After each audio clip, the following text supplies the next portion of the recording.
La la la la la la la la la la. La la la la la la la la la. La la la la la. Hello and welcome to Don't Bury the Lead. We recap WWE SmackDown every Friday night after the bell, or excuse me, every Saturday night.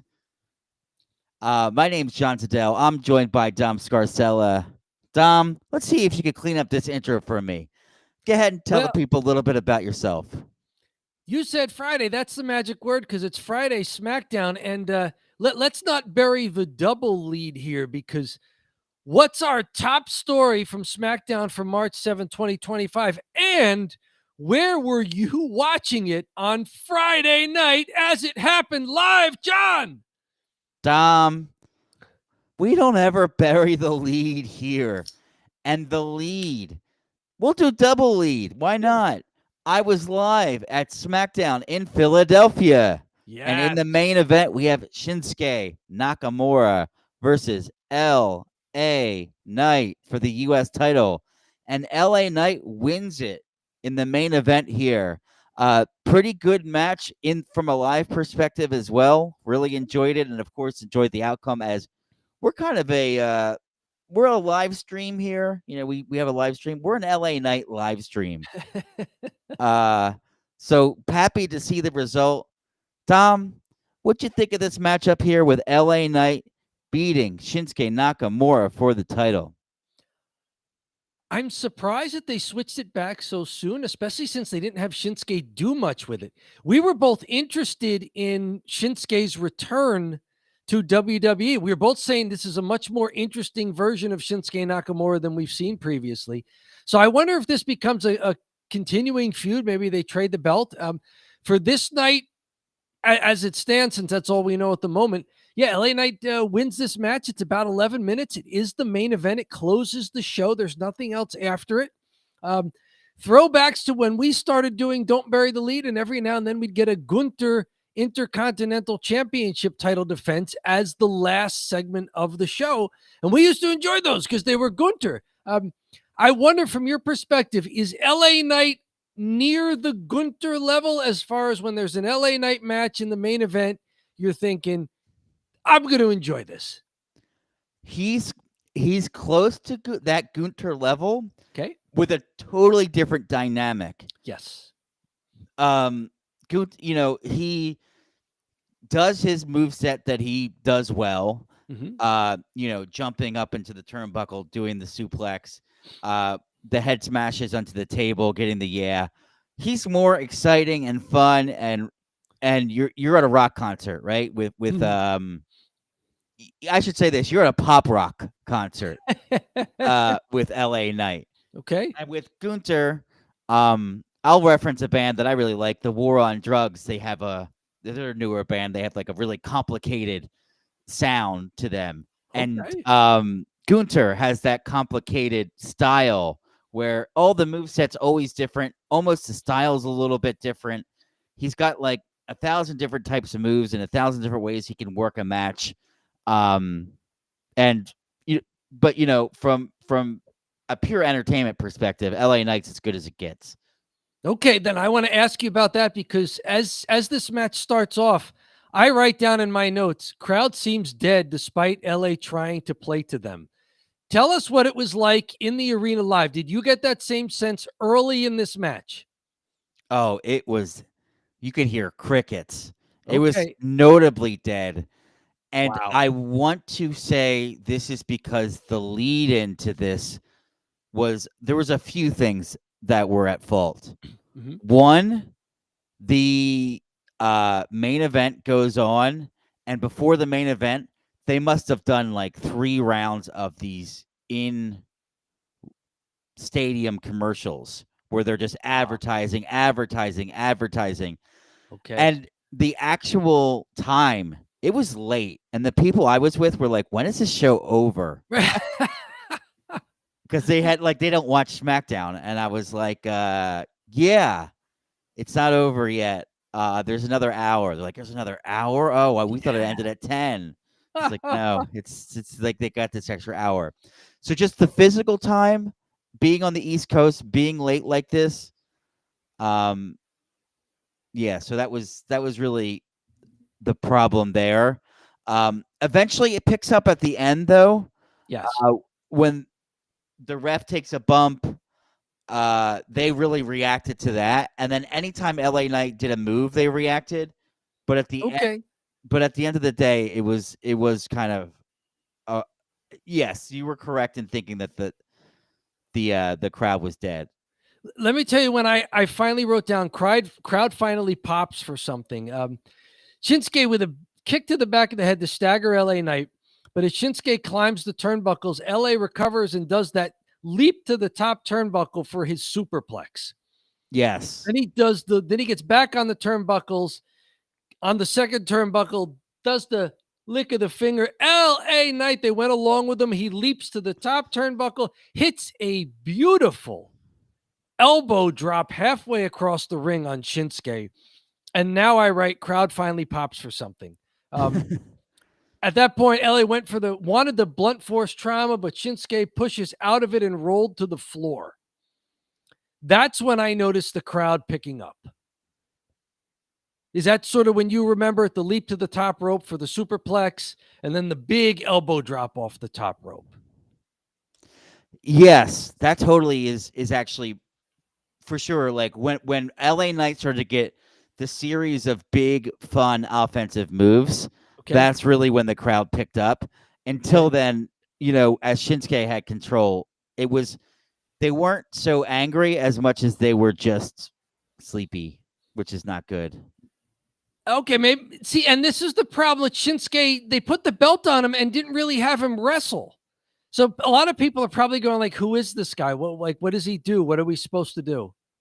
How are we supposed to react?" You and I know him from previous iterations in WWE, and we liked how he came back. But he wrestled LA Knight on a premium live event when he won the title, and then he really hasn't done much. Mm-hmm. So I wonder if people just they didn't give people enough chance to know this new iteration of Shinsuke Nakamura.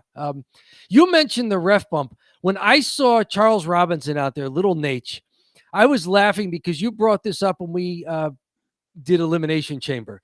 That if Little Nate is out there, there's a ref bump coming. Like, just wait for it. Yeah. And sure enough, he loves a ref bump. Yes, Little Nate gets into it with both guys in a little bit. Shinsuke tries to use a chair on the floor. LA Knight blocks it, goes to use it himself, but Little Nate is there warning him that he'll be DQ'd. And so LA Knight throws the chair away, but then he turns around right into a back elbow, throws him back into the ring. Shinsuke now brings the chair into the ring. Little Nate says, no. And on the backswing, he grabs it from him, pulls it away from him. But now Little Nate is in the corner, and oh no, he's going to get squashed in the corner as he's holding a chair.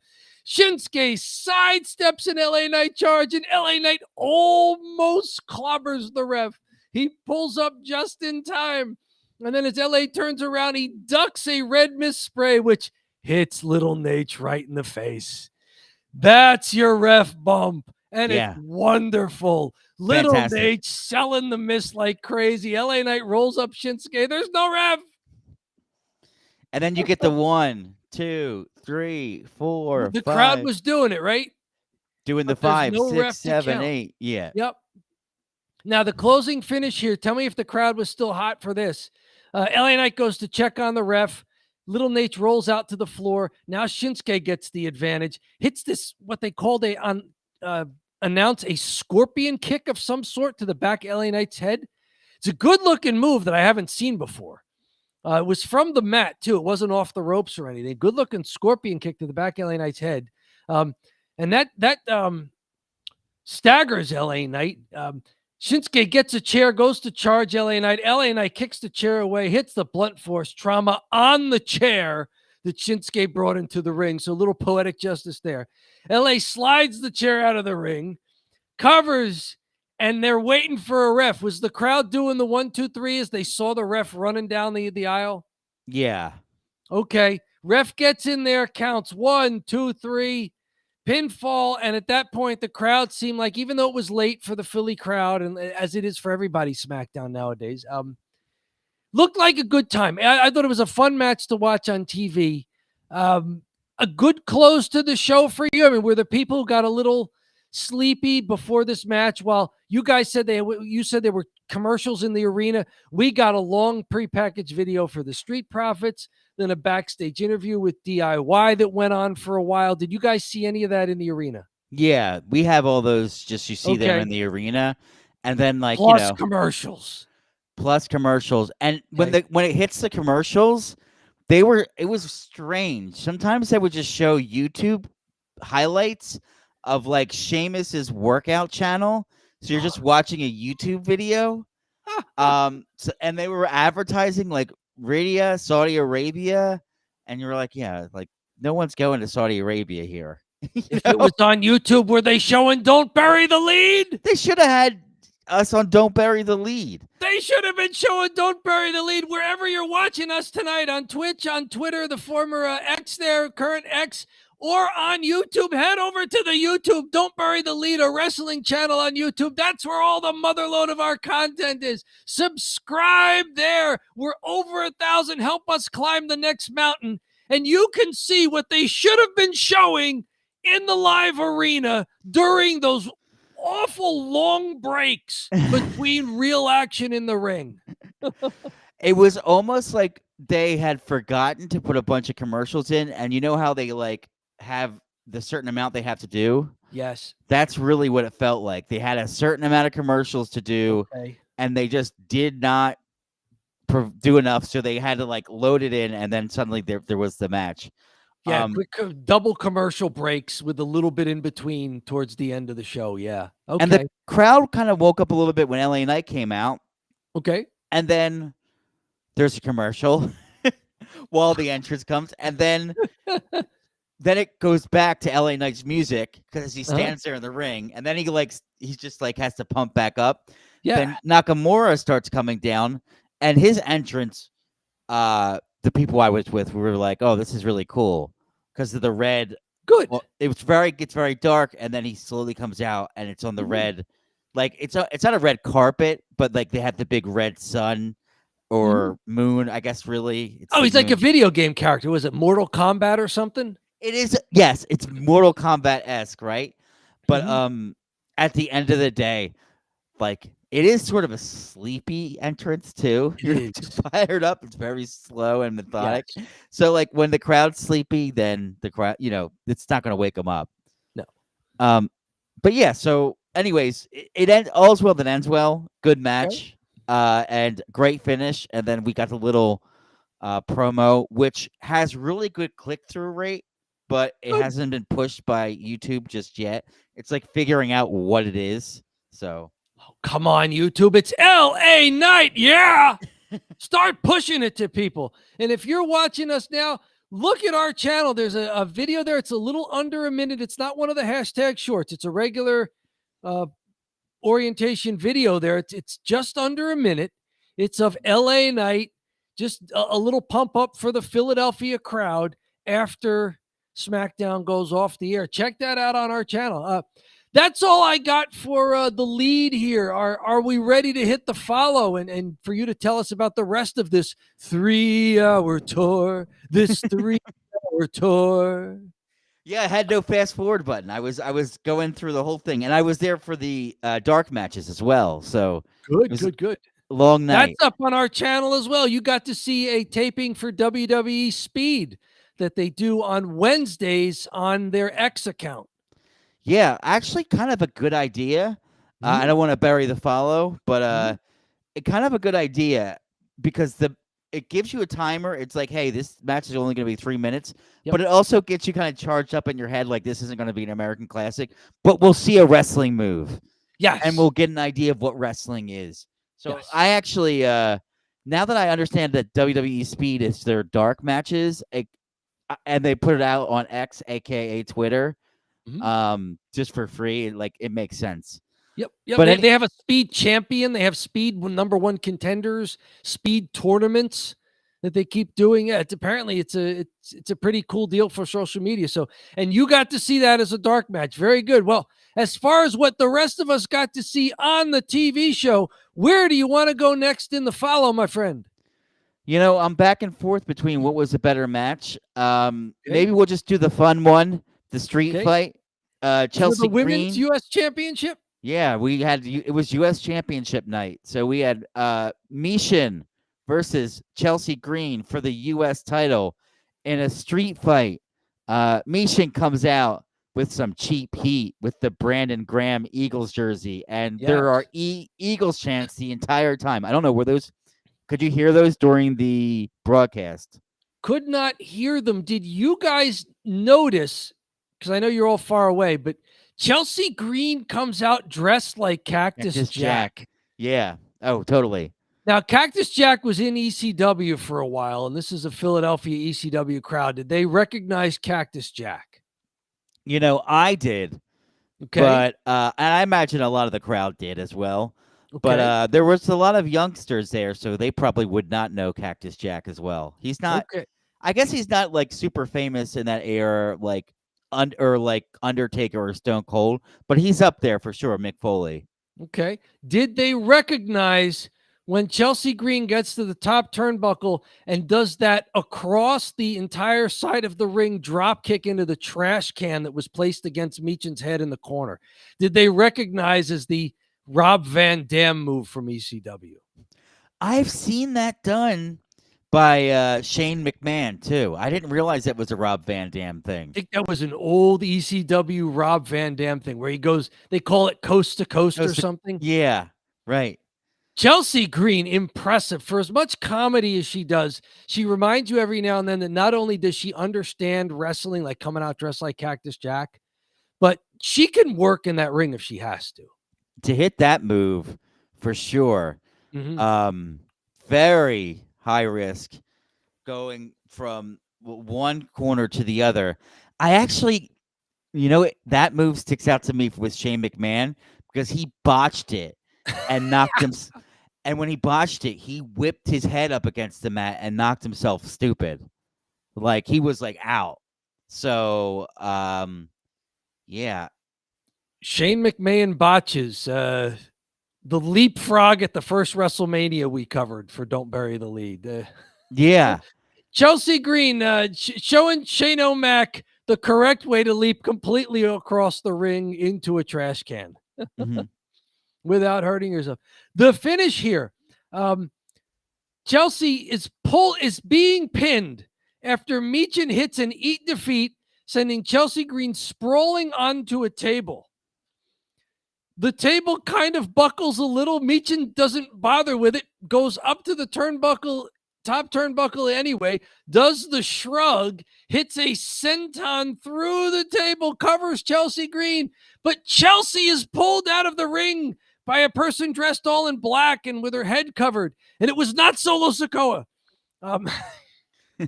It turns out to be, and this is someone who was in the back of my mind. It's Alba Fire, former tag team champions. We covered briefly in February, a bunch of talent got released, including Isla Dawn, her tag team partner. But Alba Fire was not released. And it was one like, okay, well, what are they going to do with her now that they got rid of her tag team partner with whom she held the belt within the last year? What are they going to do with her? So Alba Fire shows up here, kicks Meechan in the head, then hits the Canadian Destroyer onto the chairs that Meechan had brought into the ring. Great looking move, and great not only by Alba hitting it, but Meechan jumping into the move as well. That's one of those moves that really requires both wrestlers to be just perfect with their timing together and their coordination. So the Canadian Destroyer into the chairs and then rolls Chelsea Green into the ring. Chelsea's arm is draped across Meechan for the pinfall. Match goes about 9 minutes, but it was hardcore. There was a lot of neat stuff like Meechan teasing going for the table. Chelsea beating her up and going, no, and shoving the table back under the ring. The crowd seemed to be maybe playing along in this match more than any other match. Yeah, they were into this one. Did it seem like it to you that the live crowd in the arena was into this match? Weapons matches are like maybe overdone and so sometimes, but for the live crowd, there's no cheaper heat. than just seeing people bash each other with weapons.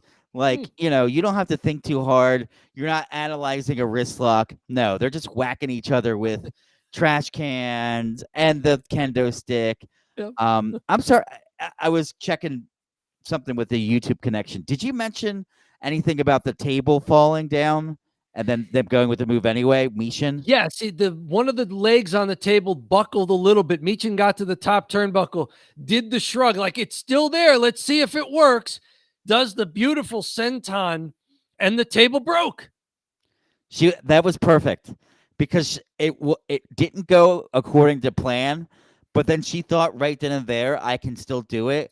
And then improv, because everyone knows, it's a touch and go if it's actually going to work. And she goes like that, like, let's see.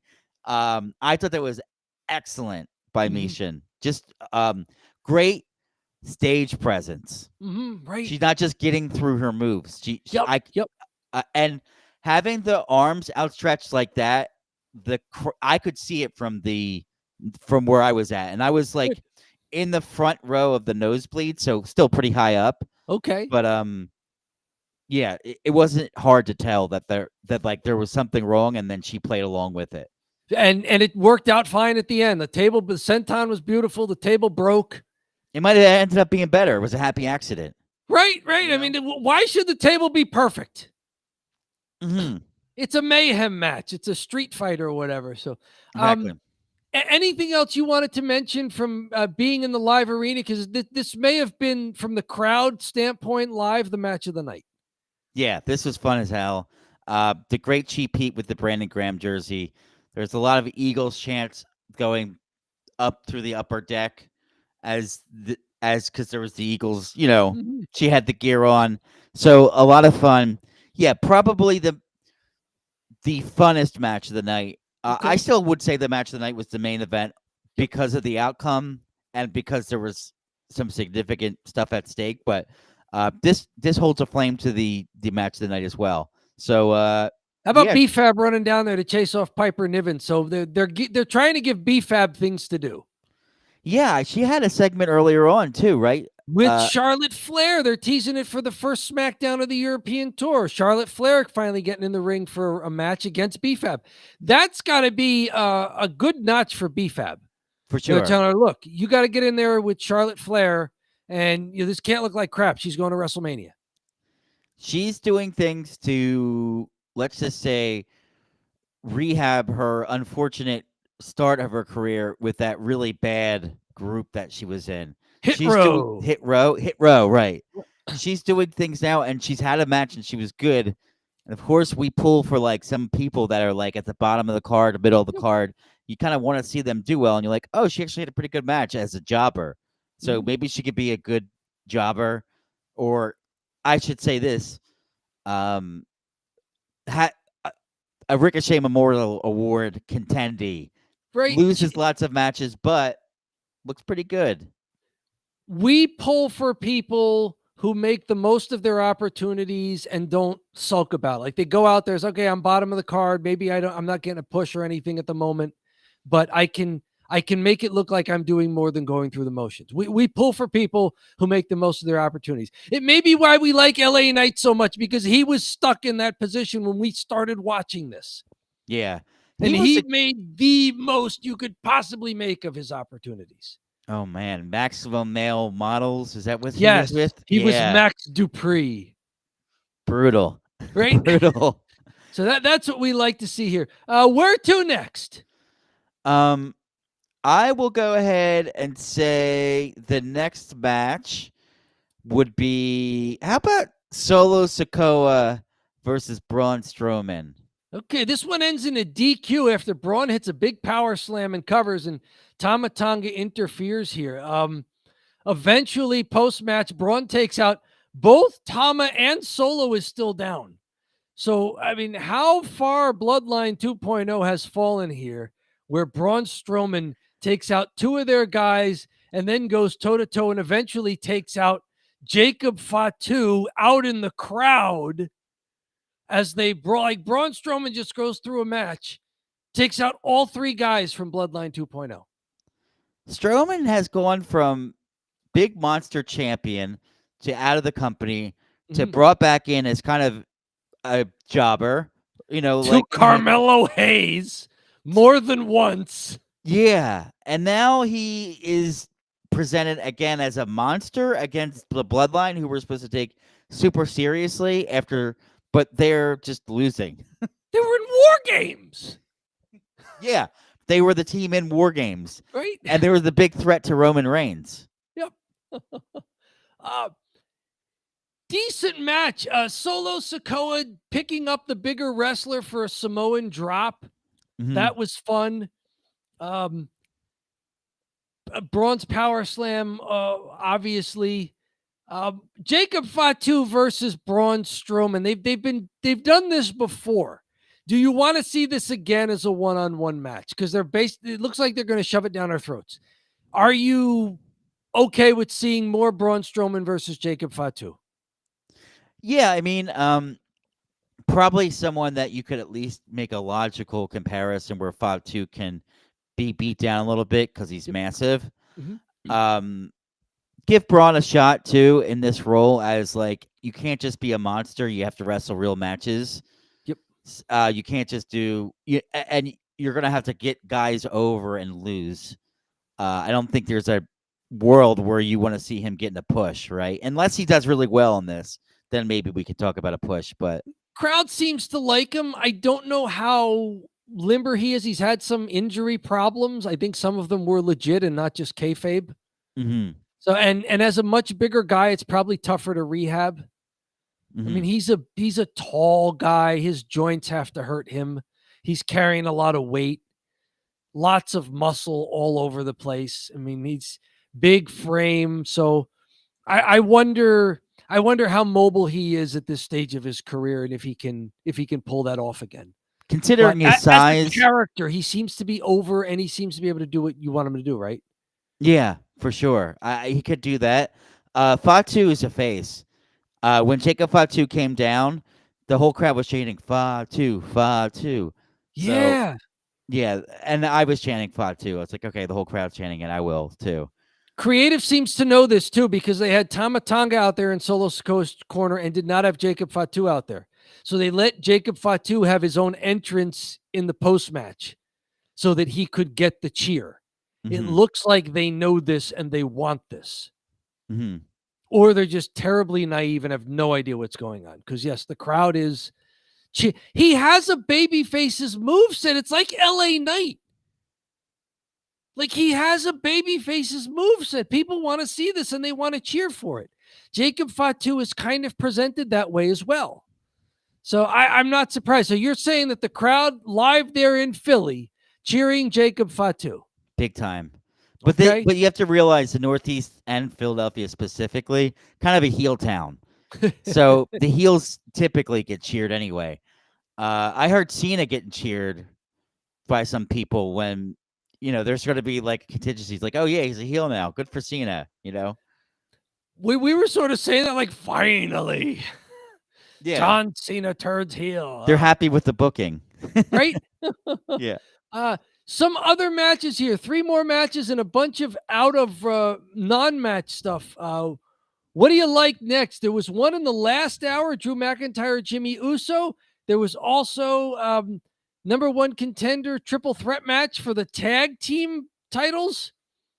Motor City Machine Guns, Pretty Deadly, Los Garza. And what opened the night, Tiffany Stratton versus Piper Niven. What do you like here? Let's maybe go Tiffany Stratton, Piper Niven. I like this one. Very good. This match goes about in the 8 or 9 minute range. Piper Niven, good showing for her. She's one of those people who can Ricochet Memorial, or for the women, the Natalia Memorial Award. Yeah. You make other people look good without making yourself look bad. She misses that second turnbuckle blind splash of hers. Tiffany Stratton goes right up for the moonsault, hits it, pinfall. Post-match, Charlotte Flair ambushes Tiffany Stratton. Chop blocks her left leg, applies the figure 8. So Tiffany Stratton with the win here, but it costs her at the end as Charlotte Flair with the sneak attack here. Anything from this match, spot wise, that you remember or sequence wise? Seeing Tiffy go to the top rope was pretty much the highlight. Okay. I can see now why they like to do the high spots a little bit more, seeing it live, because it does look a lot cooler. Okay. When she did like 2 spots off the top ropes, and now that she's a face, it makes sense for her to do that. There were Tiffy time chants that were kind of coming out during the match, so the crowd was into Tiffany Stratton. She's clearly the babyface here, like booking her against Piper Niven, the heel. They're clearly going with the babyface, and that Charlotte Flair is the heel in their WrestleMania match that's coming up. Couple of things here. Tell me if this looked awkward to you. There was a couple awkward things in that. I remember thinking this. Tiffany moves way too soon to avoid a running senton by Piper Niven. It just looked silly. Yeah. And a little later, she moved way too soon, avoiding a charge in the corner where she's looking at her. And she just moved way too soon. And again, it looked awkward. And that was the thing that led into Tiffany Stratton going to the top turnbuckle for her swanton dive. That we both say she waits until like the very last instant to somersault. That looked insane live. I thought that looked completely nuts. And it's the second time she's done it. So she must be hitting it correctly. That's how she meant. I meant to do that. Maybe I have to do a breakdown of this, because this spot's fascinating me. Because every time it looks like she lands on the top of her head, but because she's a gymnast and she's done it twice so consistently, maybe there's something going on there where she's actually waiting to the right moment where she can do like a head bump and tucks it right away. I don't know. This is not Kevin Owens doing a senton. No. Just this cannonball with feet coming off the top ropes. Oh, yeah. He just makes sure he gets over and plop. Luckily, the size of his body when he hits, it makes that big bump, right? Tiffany said, maybe Tiffany Stratton. She's putting her own wrinkle on this move as a gymnast. Yes. Mm-hmm. Piper Niven, a couple of cool stuff of her own, does a somersault dive from the apron onto the floor to go to the first commercial. That looked cool. Right, and especially as a bigger wrestler doing that. I was right behind the announce tables up at the upper section, so I saw that. So we got like the close up of that. Yes. It proves that she can move pretty well because she's so big to do that, and way better than most spots to do the spot on the outside. Usually it's the dive through or the dive over. No, this was the dive off of the apron, which looks better than the dive. Makes more sense too. Yeah, right. Totally makes more sense. She did the spinning. They called it the boss man slam, that big boss man, that side slam later. So Piper Niven looked pretty good in this match. Got a 2 count out of the boss man slam there. But in the end, this was for Tiffany Stratton to win, but really it was for Tiffany Stratton to get the crap beat out of her by Charlotte Flair. Right. Totally.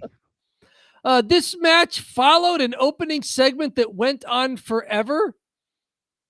Randy Orton was in the ring making gay jokes about The Rock and John Cena because apparently it's 1992. Oh, I didn't even hear what he was saying. I didn't catch any of it. You didn't catch any of it. It was like, I'm sitting there going, what is this, 1990 something? It's really gay jokes about The Rock and John Cena? That's where we are? Yeah.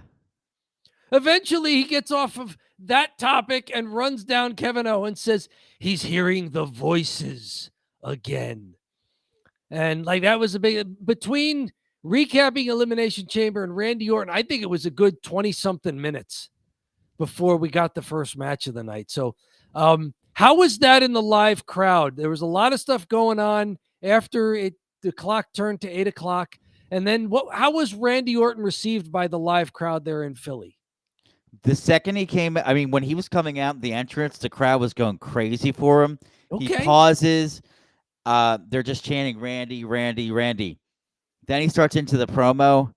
About 30 seconds into the promo, you could just tell people tuned out because he's just going on and on and on. And people are kind of starting to chant stuff a little bit as he's talking. People are starting to talk amongst themselves. Like you couldn't really. It drug on. It was like not this really amazing promo. I feel like Cody actually delivered a really good promo. Then let's go to that. For non-match stuff, this was the highlight of the night. I thought Cody Rhodes, at least watching on TV, fantastic in-ring segment. The crowd we heard making Cena sucks chants, were those piped in, or was that real in the arena? Could hear it in the arena. Very good. Cody started to. I was actually out getting popcorn or going to the bathroom, one of those things. But I was outside when Cody was out there, and you could hear the Cena sucks as I was not even in. I was just in the concourse area, not on the seats. So you could hear Cena sucks. I mean, not Cody sucks. Sure. What do you make of Cody Rhodes' promo in here? I don't have a lot of notes for it other than, he's the baby face. And he's trying to make it sound like I'm the baby face, but I'm not the John Cena baby face. Yeah. Really, the new guy does not look like the previous guy.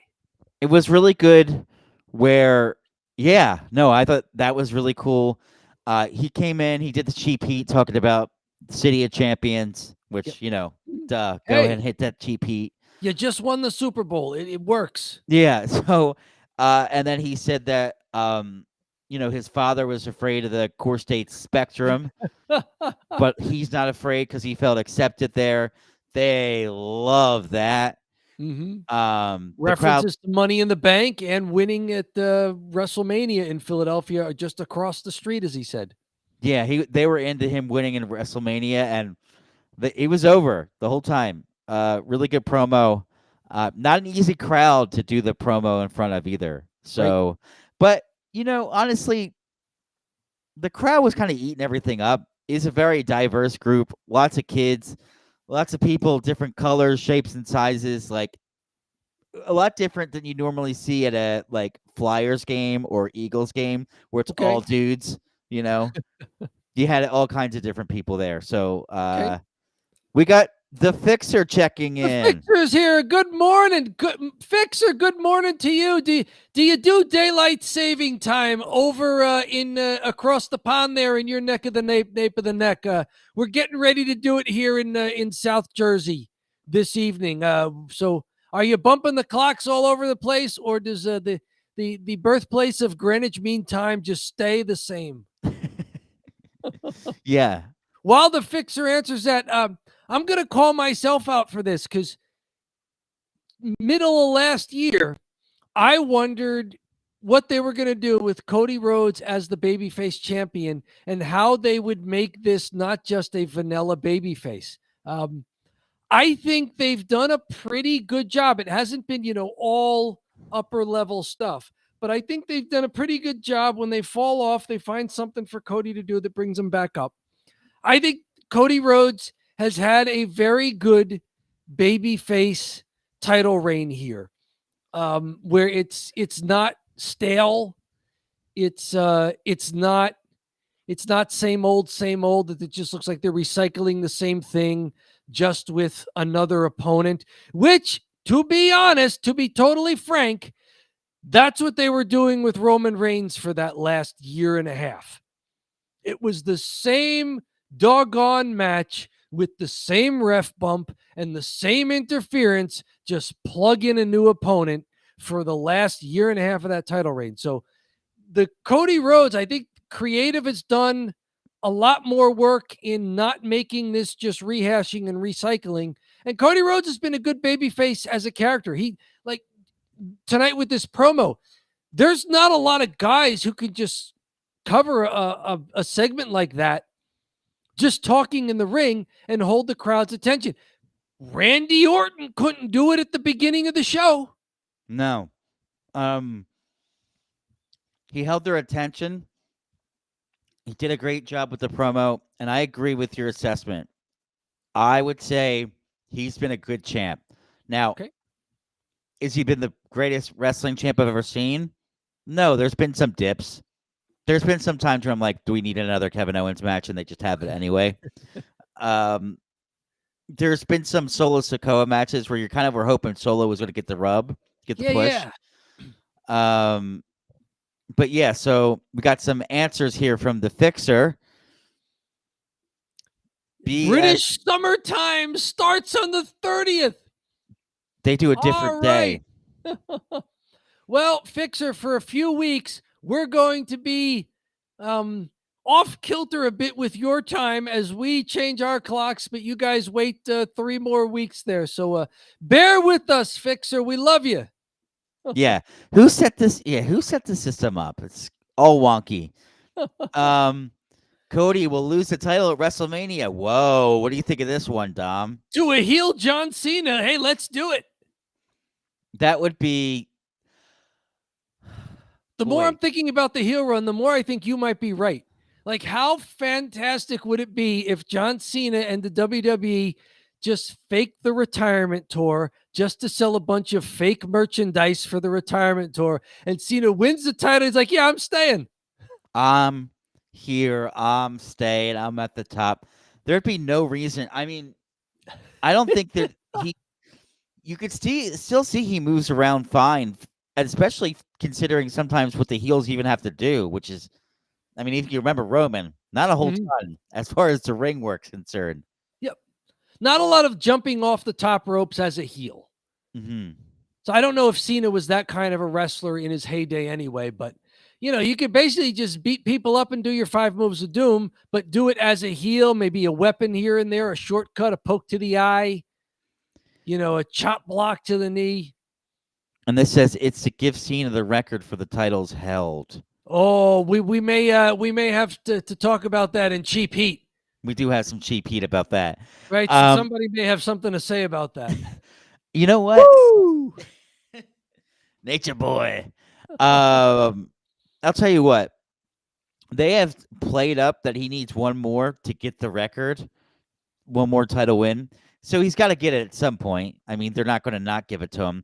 So he's going to have to win it. He's now turned heel. So I'm with the Fixer here. I think Cody can drop the title to John Cena at WrestleMania.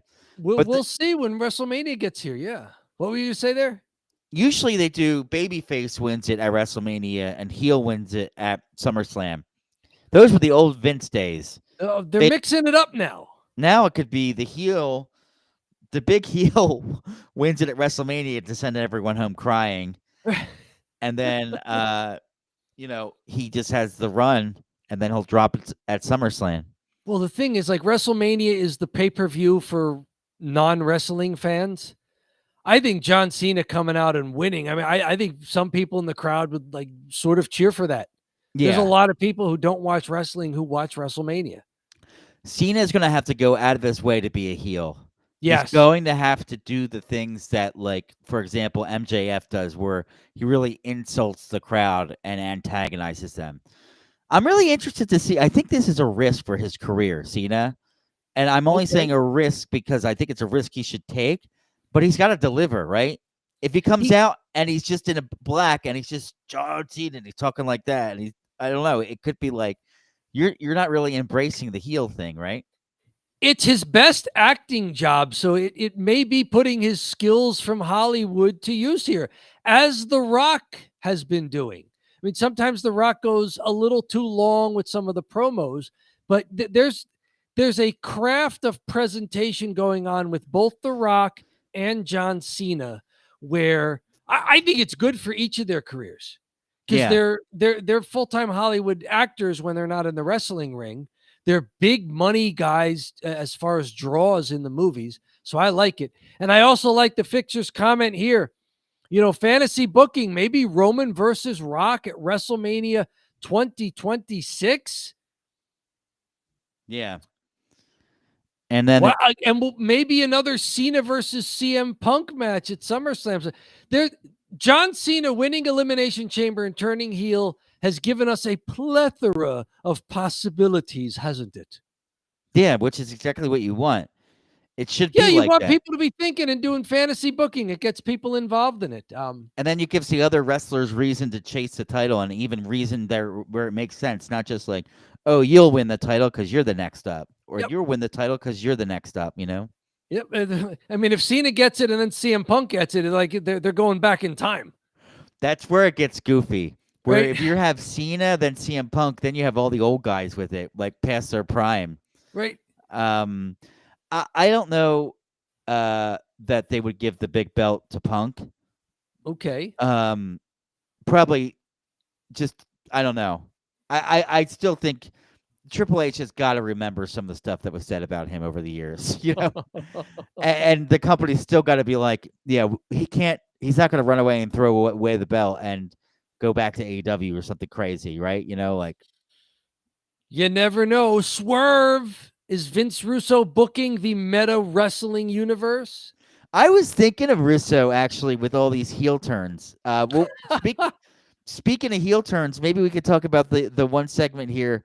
So we have Jade Cargill, or we have Naomi, and we have Naomi and Bianca Belair have an in-ring confrontation about what happened and who did it and blah blah blah blah, and they're going back and forth. And Naomi admits she's the one that injured Jade, and the crowd goes, "Oh, it's her!" And then she's like, "And you know what? I wish I would have thrown her off harder." Blah blah blah blah blah.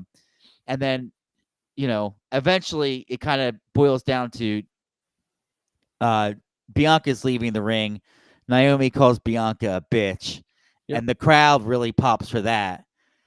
Then the crowd was like, "Ooh!"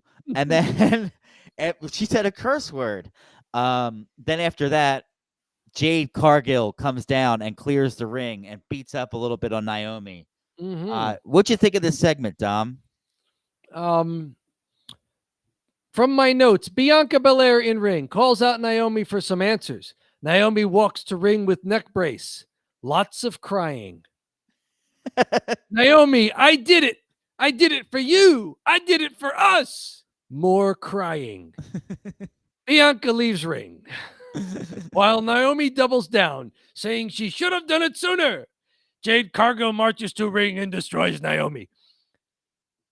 My big takeaway was that there was too much crying. People were laughing a little bit at it in the stadium because it was so ridiculous, and the people next to me, they're like, "This is like a soap opera. Like this is like a soap opera. This is like bad acting soap opera stuff." And the crowd, they were giving Naomi the what chance the whole time. But then when she started screaming like a maniac and crying, they were no longer doing the what. So she got the what's away when she started screaming with wild intensity. The crowd did pop when Jade made her way down to the ring, though. They're like, "Yeah, Jade's here. Oh my God, she's gonna kill her." So I think there's a certain part of the crowd, the live crowd. I'm starting to realize this now. They really like dumb shit like this. They really like that. They really like the two girls going in there and having like a reality TV show argument, a reality TV show level acting argument, and having Jade come down as the finish of that segment ended up being pretty good. Fixer's got a lot of things to say here. I could tell I hit a nerve. Kind of made me laugh in all fairness. Well, Fixer, you and some of the people in the live arena there in Philadelphia. People were actively laughing at the show. Yes. I still think there's got to be what is Jade Cargill wearing? She's a comic book superhero. I think they're trying to figure out an outfit for her.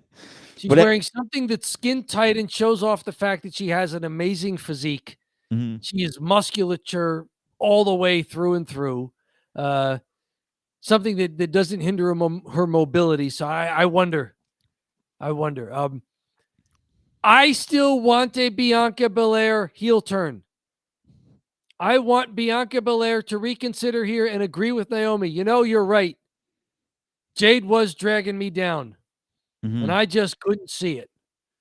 Yeah. I want a Bianca Belair heel turn here, especially since she is scheduled to face Io Sky at WrestleMania, and over on Raw, people like Io Sky. Yeah. She got a big pop, a big cheer when she beat Rhea Ripley. Crazy, right? On Raw. She also does a magnificent looking moonsault. It's a Tiffany Stratton-esque moonsault. I think Io does it better at the moment, just because it looks like Io goes into it quicker and just knows where to land. But yeah, like Io Sky's a babyface now. So it may be fun if Bianca Belair, if they took a page from the Backlash in Puerto Rico 2023 crowd there in San Juan and cheered Io Sky and booed Bianca Belair a little bit. That's when she had her roots as a heel. I was like, damn, she could be a heel. Yeah. So I'm still looking for a Bianca Belair heel turn here. This can't be what they planned for Jade Cargill, like just beat up somebody who's already in a neck brace. No. I was hoping it was just Bianca Belair that attacked Jade. Fixer, I am with you. In fact, I thought that would have been the perfect angle to take because it would have explained why Naomi didn't bail out of the ring when Jade Cargill rushed down there during Elimination Chamber. Yeah, you're right. There was an aspect where Naomi was just standing there and was surprised to be attacked, even though she was attacked standing in the corner waiting for Jade to go after Liv Morgan. Yeah. Liv Morgan was going, it wasn't me. And then Jade turned, went after Naomi. It would have been perfect if Naomi took the beating for Bianca Belair, who was in the pod at the moment, so Jade Cargill couldn't get to her. Yeah. But it turns out Jade Cargill was sending a message to Bianca, who was protected in the pod there by beating the crap out of an unsuspecting Naomi. Instead, they're playing it up that it really was Naomi, and there was lots of crying. There's lots of crying. Lots of crying. I think that was the weirdest of the non-wrestling in-ring segments. The Randy Orton one was probably the most disappointing. The Cody Rhodes one was the best. Yes. Any matches that we missed here, Dom? Number one contender for the tag team title. It's a triple threat match. Motor City Machine Guns, Pretty Deadly, Los Garzas. I don't have a lot of notes here. Just that Kit Wilson throws Alex Shelley off the top turnbuckle to prevent the skull and bones, allowing Elton Prince to backslide Chris Sabin for the pinfall. The Pretty Deadly, they're getting a mini push. Good. Do we like this? Yeah, of course. Match went like 7 minutes, so they didn't give him a lot of time. But do we like that Pretty Deadly maybe getting a little bit of a push here? Yes, I missed this match, but I heard Motor City Machine Gun's theme song. Okay. And I said, I'm going to take this one off. Okay. And then I heard Pretty Deadly's theme song. I'm like, oh no, Pretty Deadly. I'm going to miss that. And then I came back and I didn't know what happened. So, okay, thanks for cluing me in. That's what happened. Los Garza looked good. Motor City Machine Guns looked like what they always look like, which is they do their shtick. As much as John Cena takes heat for the 5 moves of doom, the Motor City Machine Guns have the 5 double teams of doom. Right? Yeah. It's just like they're going to do the same 5 double teams over and over again. We already know it. We got this from the Fixer about the tag division. Really looking good now. Thank you. We have been saying that things have been looking up, and we have also been saying, is it time for someone else to get elevated here? Pretty Deadly, Los Garza, is it time for these guys who have, they've taken advantage of their opportunities? Mm-hmm. Is it, we cheer for people who take advantage of their opportunities. So Pretty Deadly, maybe Los Garza gets a shot down the line as well. I also think the tag division, especially from what we see on SmackDown, is in good hands at the moment. Street Profits, Motor City Machine Guns announced for the European tour. That's, I think, at least 2 or 3 matches they've announced already. That one, Charlotte Flair versus B-Fab, and somebody versus Carmelo Hayes, Randy Orton, Carmelo Hayes. So they're playing up. They were playing up in this show, the kickoff of the European tour. That's the matches for the night. Was there anything that happened in the arena that you wanted to address that maybe we TV viewers could not see? I had a problem. Okay. One of the lights there's like lights on top of the like that circle around the ring. Okay. One of the lights was either in the incorrect spot or just very annoying, and this is something they do. But there was a bright light shined into our section for the entire show For no reason. for no reason. Oh, We were getting chants to say, "Turn the light off, turn the light off," and then the section next to us was trying to do turn the light off, but Philly crowds. I love it. our section was too weak. Like we're trying to get them to do it, and like they wouldn't do it. I'm like, if we all do it together, they will turn the light off. Just getting people's hopes up. Yeah. WWE doesn't listen to the crowds, not the people in the nosebleed section. Let me see. This is going to be a real janky way to do it. See if I could do it. Okay. Let's see if I can do this. Trying to screen share here of a still image you took. Mm-hmm. Okay.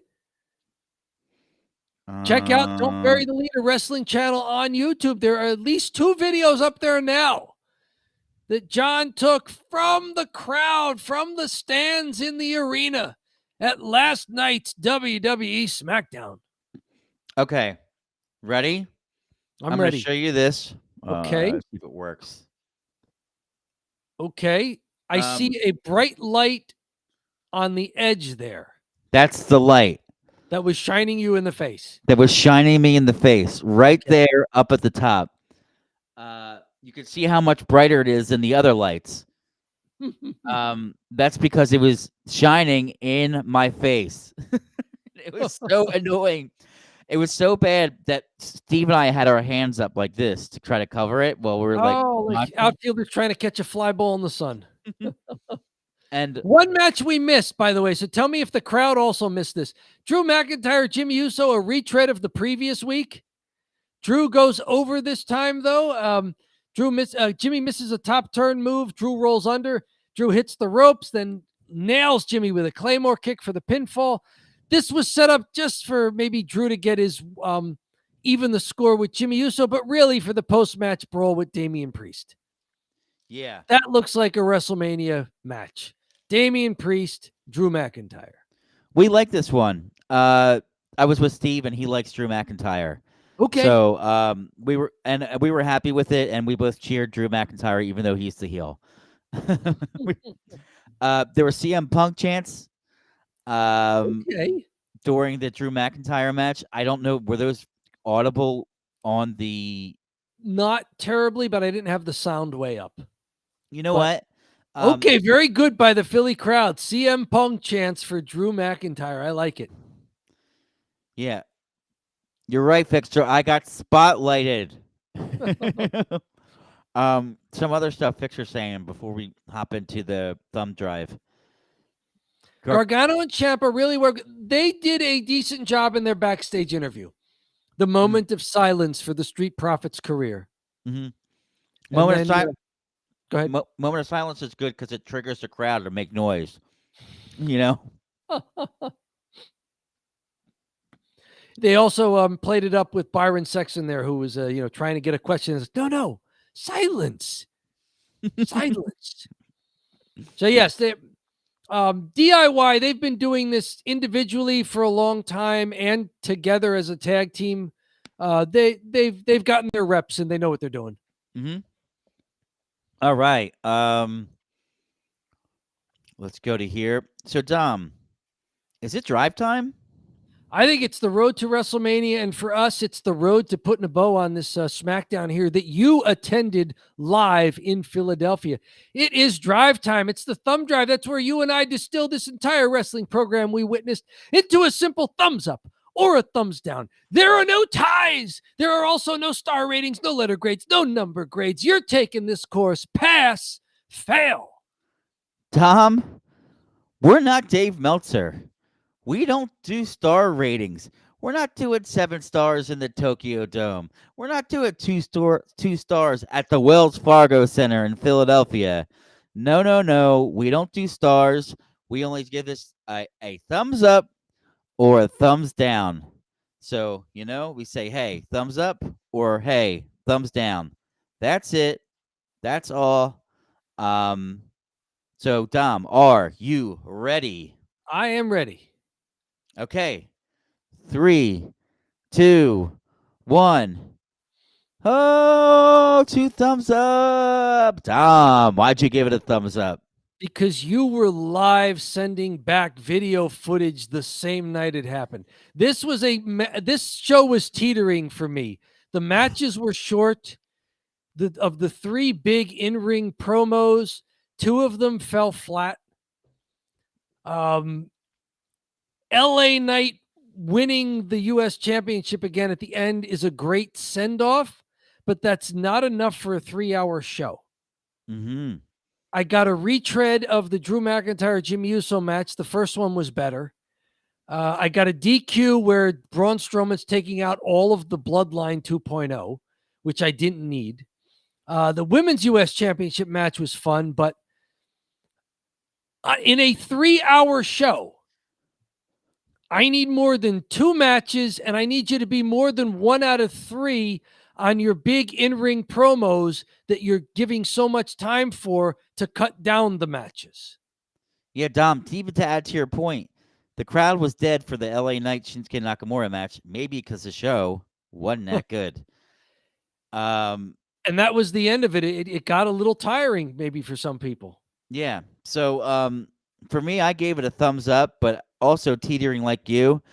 The last time I went to SmackDown, Baron Corbin came down dressed up like a dog because he was making fun of Roman Reigns, and he came out to his theme song, and then there was a dog barking the lyric or the guitar riffs.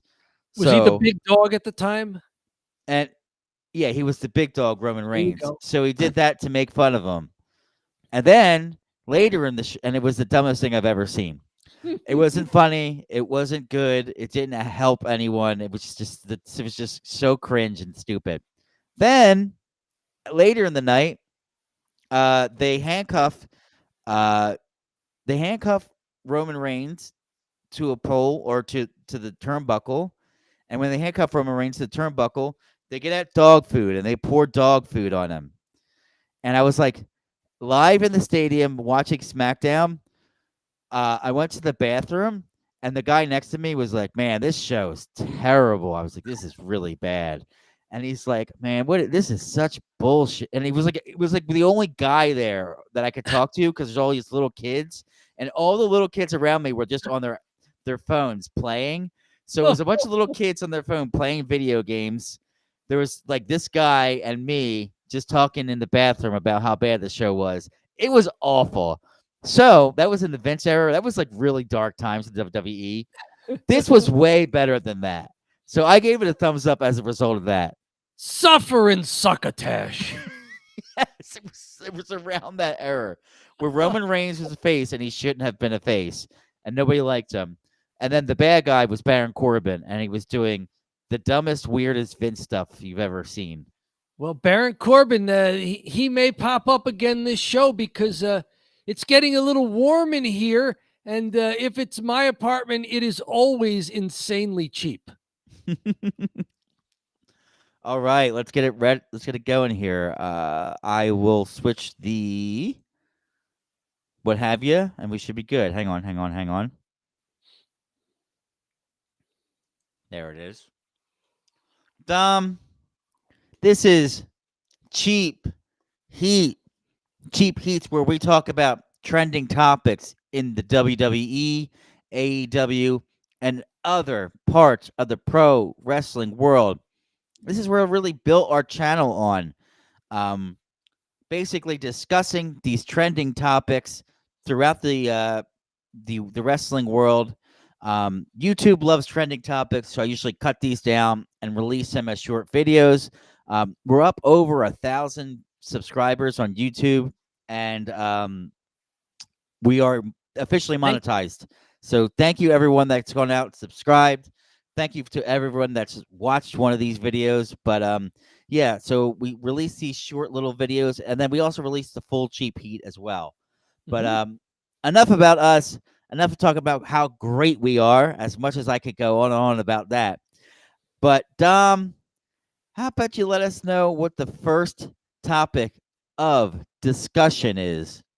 Let's go, Cena. Cena sucks. Let's go, Cena. Cena sucks. It is a John Cena series here for Cheap Heat kicking off here. You mentioned trending topics.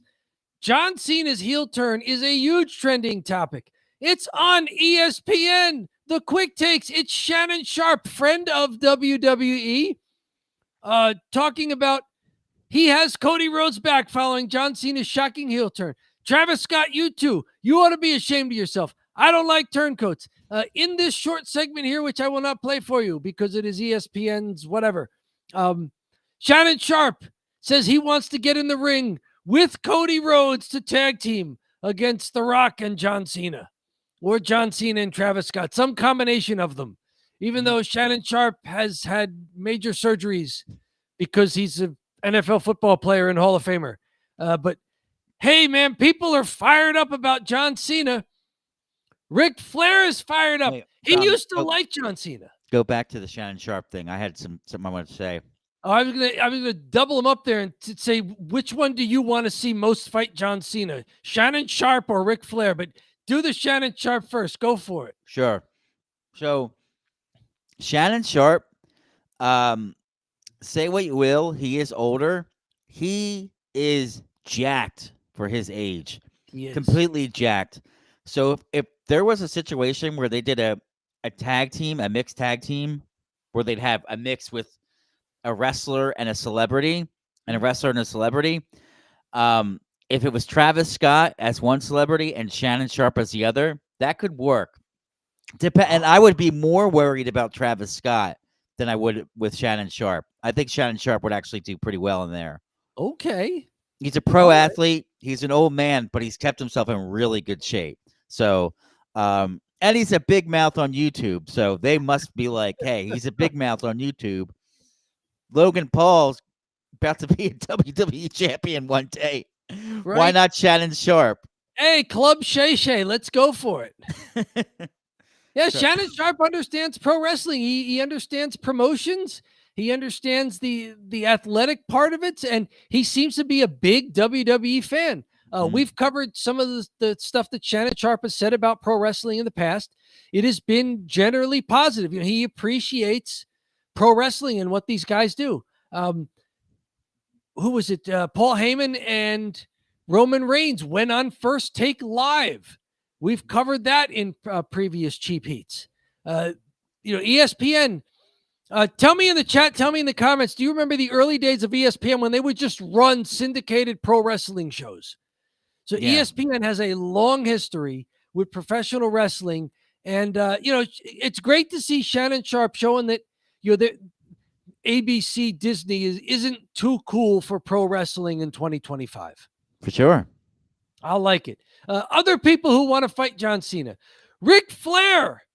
It's been 25 years since I won my last 16th World Championship, according to the WWE. That's an inside joke. Ric Flair insists he has 21 world titles. Let's see. He's trying to run down that the guys of today aren't real champions like he was. Blood, sweat, and tears. Harley Race, Bruiser Brody, Terry Funk, Dusty Rhodes, Bret Hart, Undertaker, Ricky Steamboat. The list is endless of world-class opponents, unparalleled. My 1984 schedule has actually been called impossible to perform. 60 and 90-minute matches. Let's get serious. John Cena, I love you and respect you, but you ain't taking nothing from Cody Rhodes. And here's the clincher. If I have to fight my way through security to hit the ring, I will. I'll take the day off of blood thinners. Legends and future greats. Let's do this. Oh, boy. Ric Flair teasing a run-in at WrestleMania to prevent John Cena, heel John Cena, from breaking Flair's record with what would be his 17th world title reign. I don't think that was I don't think that was WWE told him to do that. I think he just did it. I think he booked himself right now. Oh, absolutely. Absolutely. At this point in his career, the Nature Boy is in business for himself. He's in, yes. He was in AAW for like 6 months ago, you know? A great photo here of the Nature Boy with John Cena. So, I mean, they've had a good relationship. We covered just last week that the Nature Boy mentioned 3 people who he wouldn't mind breaking his record. Number 1 is his daughter Charlotte, but the other 2 were John Cena and Randy Orton.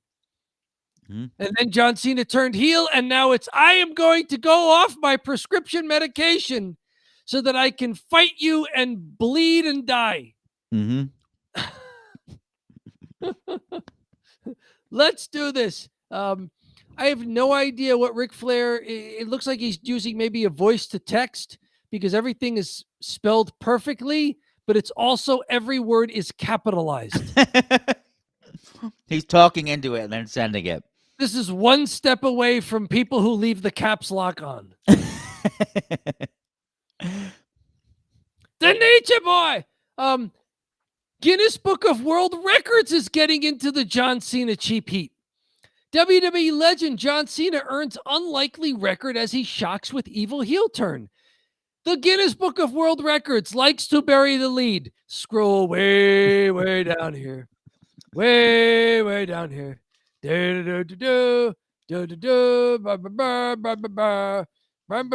holds the record for the longest WWE babyface run before turning heel, a distinction that speaks to the sheer length of his tenure as the company's go-to good guy. He only gets this record because he turned heel. If he never turns heel, he never gets this record. Did John Cena turn heel just to get in the Guinness Book of World Records? Is he that conniving? That underhanded? I think so. Yes. He holds. That's such a goofy stat. He holds. And is that still like? I'm trying to think of face to heel turn, like how long his career was and who turned heel, and like the longevity of that. Mm-hmm.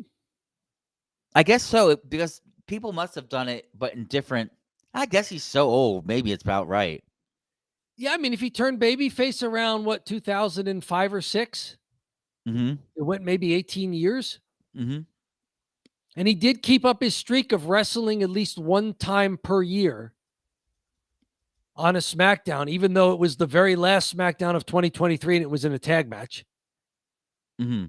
So he, okay, yeah, he's been a wrestler at least once on a major promotion for all that time, yeah. And in the WWE, he didn't jump ship to other promotions. He's been a WWE guy.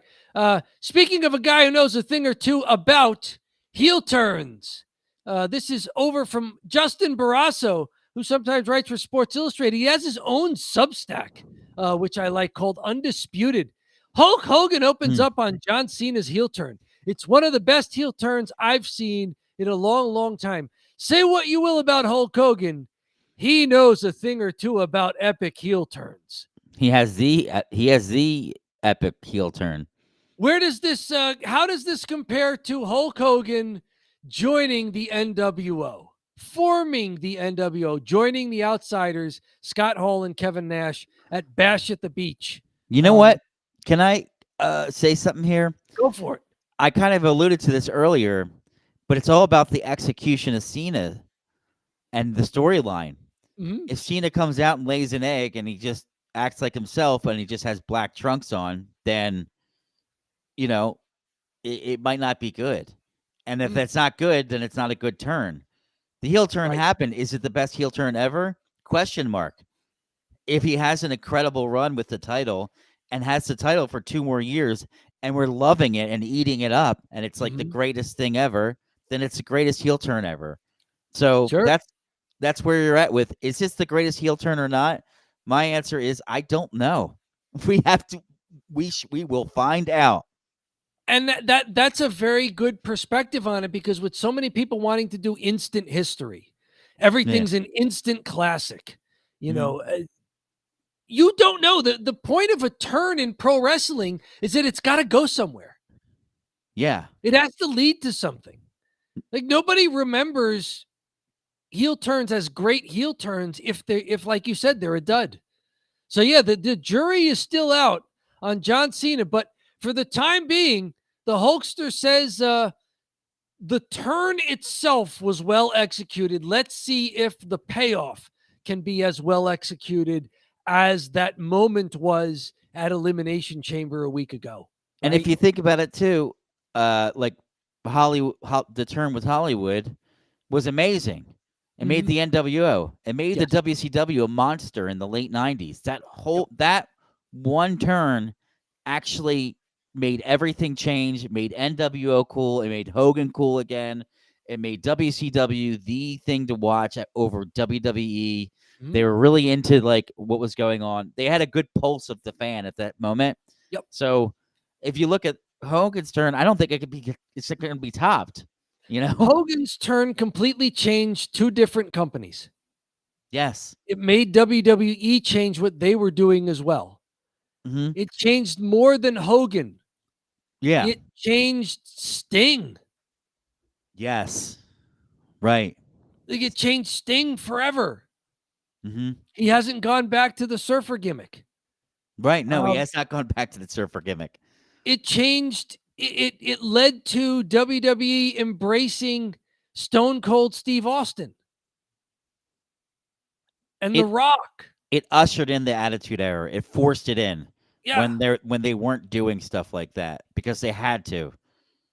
So will John Cena's turn have that kind of industry-wide impact?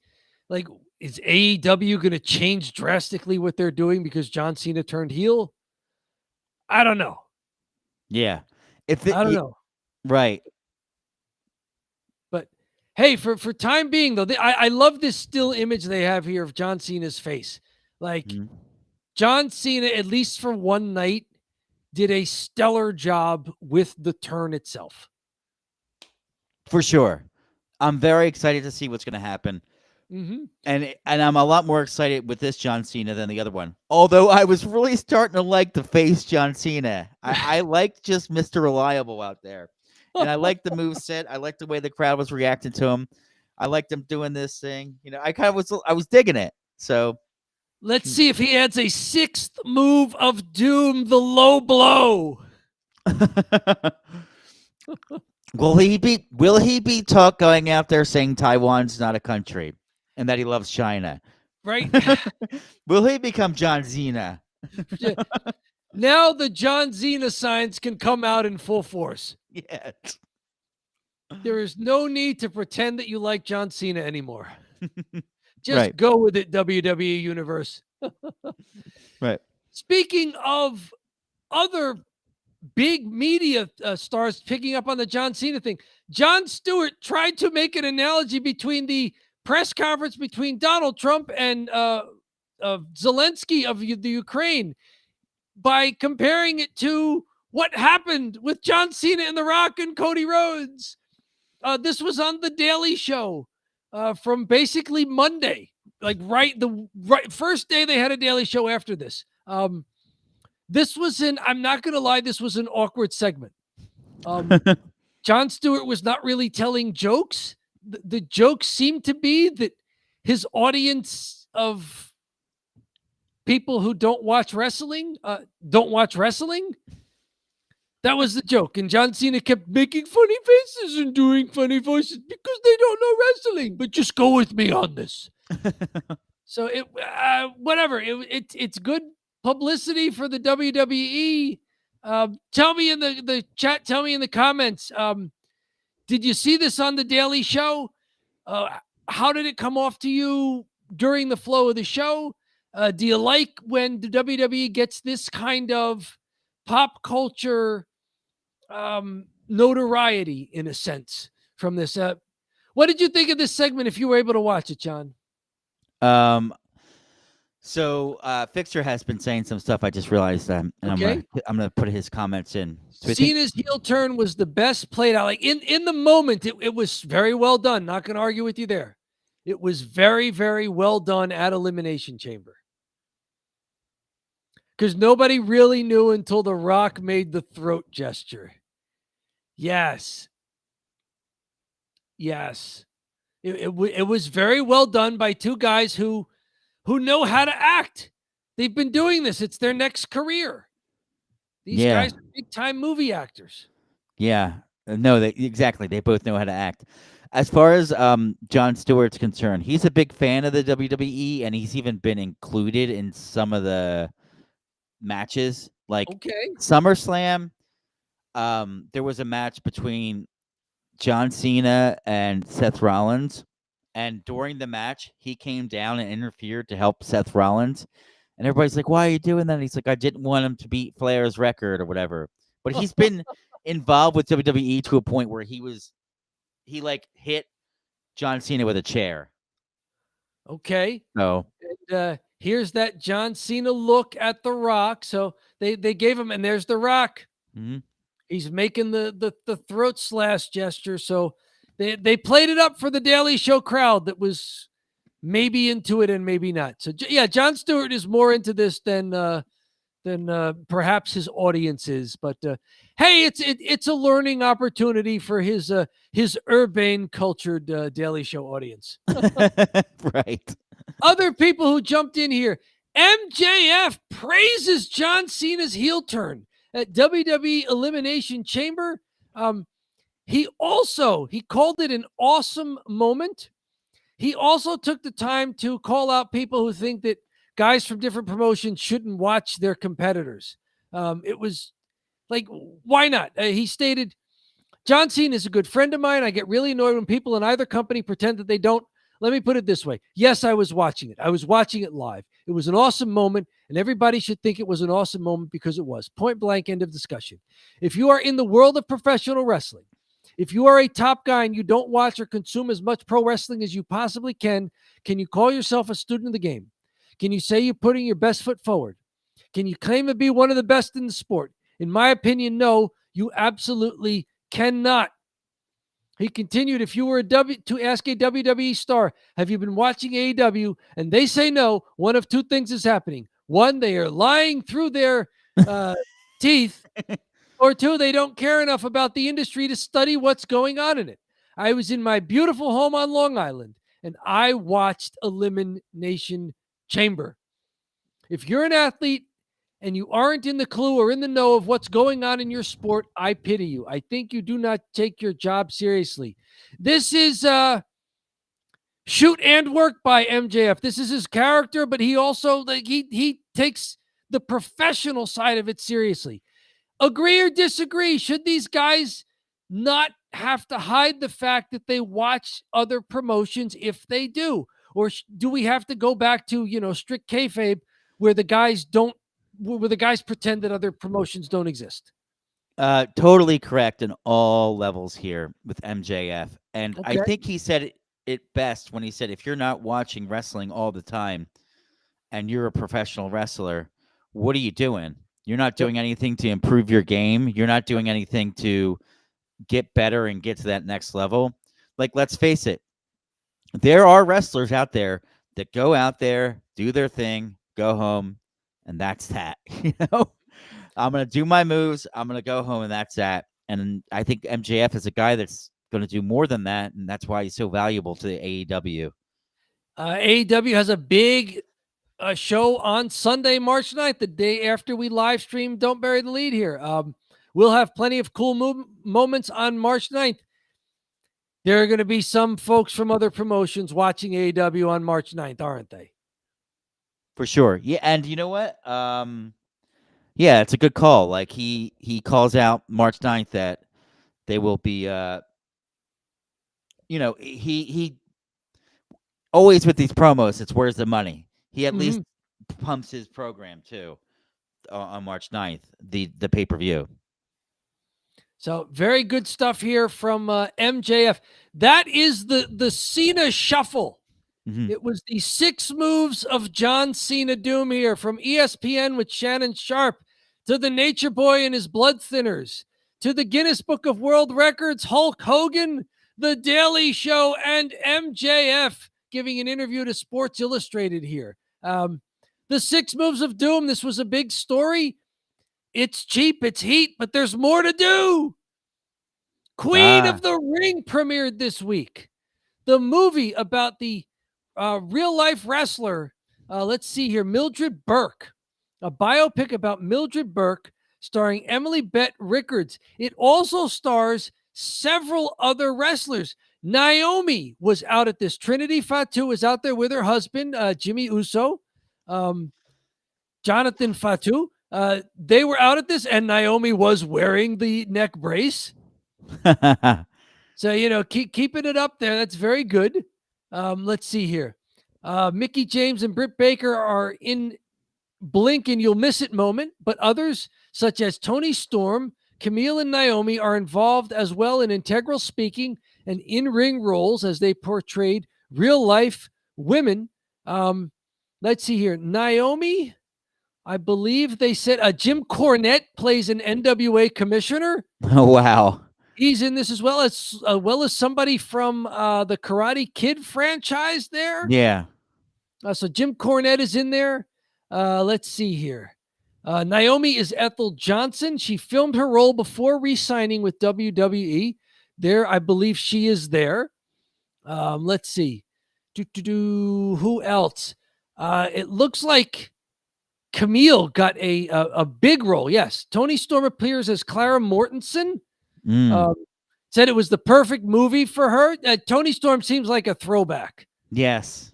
To that earlier era. The timeless gimmick is modeled after a Hollywood starlet of the era, a dominant woman wrestler of the time, Clara Mortensen, who is billed as the Women's World Light Heavyweight Championship. Storm gets a speaking part. Camille is Mildred Burke's main foe, June Byers.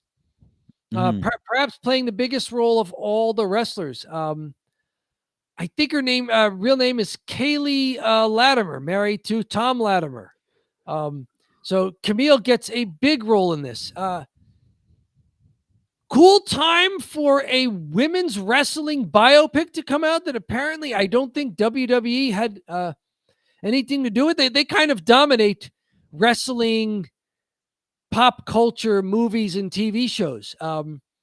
This seems to be something different. Sumerian Pictures releasing Queen of the Ring. What do you say? What do you say about this? And especially about some of the AEW wrestlers who got to appear in this. Britt Baker, Tony Storm, Camille. How have they been doing over in AEW? And are you at least a little bit intrigued about their appearances in this movie? They got some pretty big actors in this that aren't wrestlers. And I gotta say, I'm pretty shocked that Jim Cornette's in it, because Jim Cornette is notorious for never leaving his house or his compound, as he calls it. I'm just here on the compound, and he lives. He don't leave his basement. He doesn't leave the compound. He doesn't go out to eat. He'll just go pick up, or he goes to the post office. That's all he does. If you listen to Jim Cornette, that's what his thing is. He just goes to the post office every now and then. So I'm shocked to see him. I'm shocked to see him be able to get to get in a movie. There's another actor here I've seen a lot of stuff that's great. Okay. I'm trying to find the cast. That article came to us from the Sportster. This one's from Collider, telling people that wrestling fans will find Queen of the Ring's matches compelling. That's why you bring in real professional wrestlers, right? Mm-hmm. Because, those are the stunt actors. Professional wrestling is live action, in front of the crowd, stunt work by stuntmen and stuntwomen. Walton Goggins is hilarious. Okay. He's an actor in it. He's done a lot of stuff with HBO. That's really good. Jim Ross is an executive producer. Hey, there you go. Very good. So everyone's in it. Wow. So you've got real wrestling minds in there for sure. If you've got Jim Ross and Jim Cornette, holy hell! Right. They're going to be able to tell you what to do and what was actually happening, right? Yep. Here it is. You mentioned Walter Goggins as promoter Jack Pfeffer. Oh, that's going to be good. He's a great. Josh Lucas as Burke's husband and fellow wrestler Billy Wolf. Mm-hmm. I don't know much about actors. I'm not into pop culture, so No problem. I only knew one. so And I got please excited. pardon me if I don't know all of these people. Emily Bett Rickards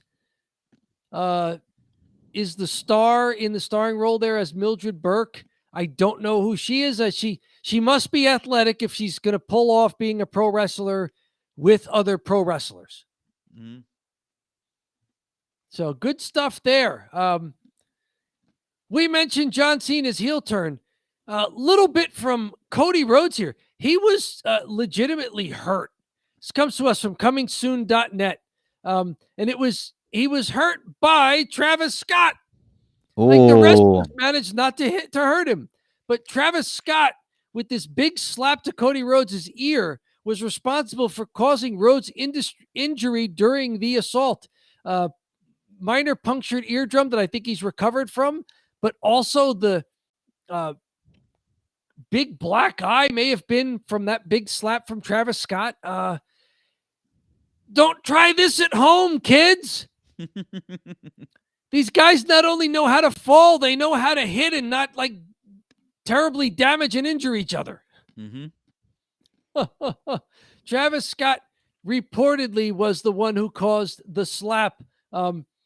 Bleacher Report has The Rock's press conference afterwards saying Travis Scott slapped the something out of Cody Rhodes and was laughing about it. So there he is. There's the big laugh from The Rock. This was crazy. Oh God. That's just so dumb. Yeah. I Like mean, right on the side of the head, right on the eardrum. now, do they know what the extent of the injury is? Punctured eardrum, and that may have been also responsible for the black eye around his left eye there. Just bad. Yeah, punctured eardrum is really bad. That is bad. It looks bad too. Mm-hmm. I mean, can he hear out of the ear anymore, or it may be something that heals itself? Like the human body does heal itself in near miraculous ways. Yeah. I was thinking, actually doing a breakdown of this. Okay. But well, there you go. Bleacher Report superimposing the Rock's press conference on top of the incident they were talking about. the Rock laughing about it there. They've got to be better at this. Yeah. Like train your unnecessary celebrities, at least not to injure the talent. This is the second time I've seen something with a celebrity, and I'm going to say this within a year. At SummerSlam, we had Jelly Roll come out, and he hit someone with the chair, and he was like this.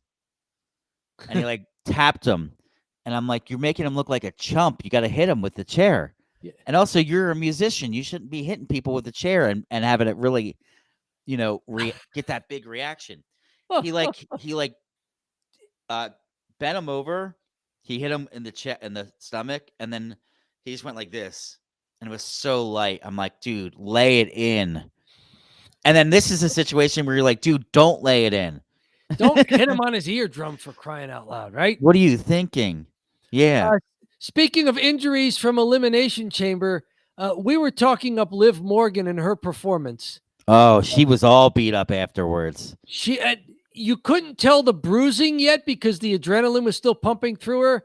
The lacerations were obvious along the arm, upper leg, back in multiple spots, and the ribs here.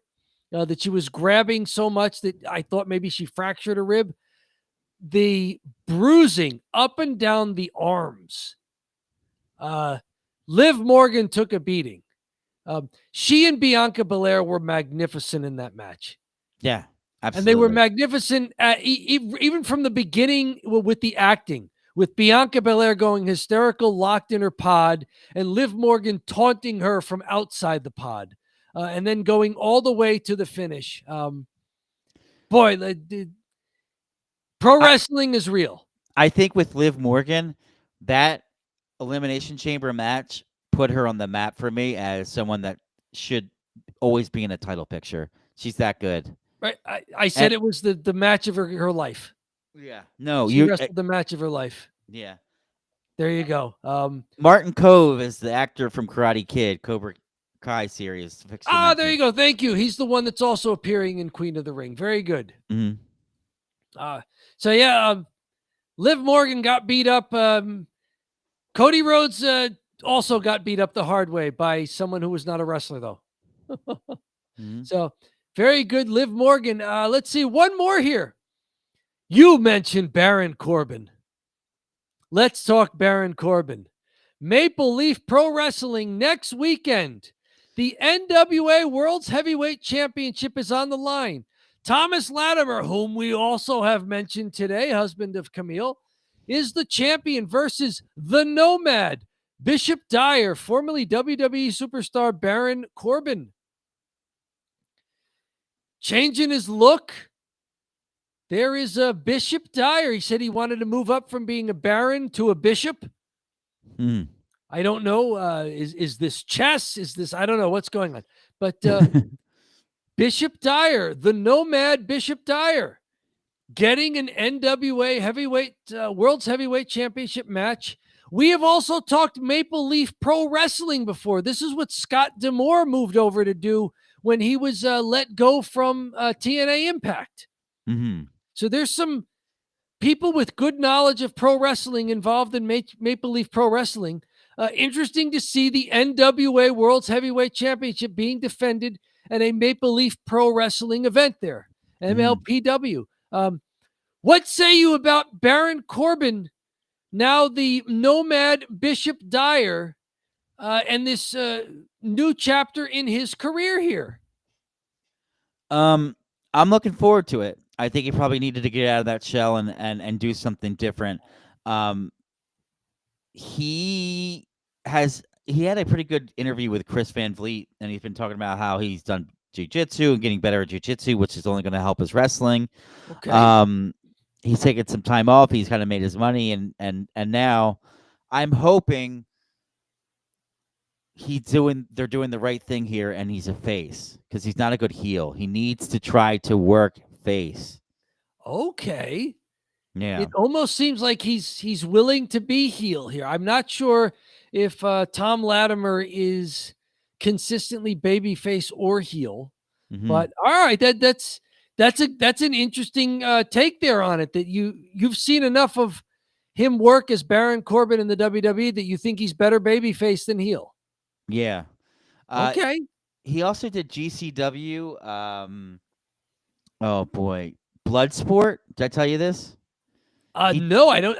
I've heard of that before, but I did not know that he did it. Yeah, Baron Corbin recently did the GCW Bloodsport, which is like where it's like a shoot fighting. They don't have any rings. They don't have any. There's just a ring, and it's got no ropes, and it's just a shoot fight.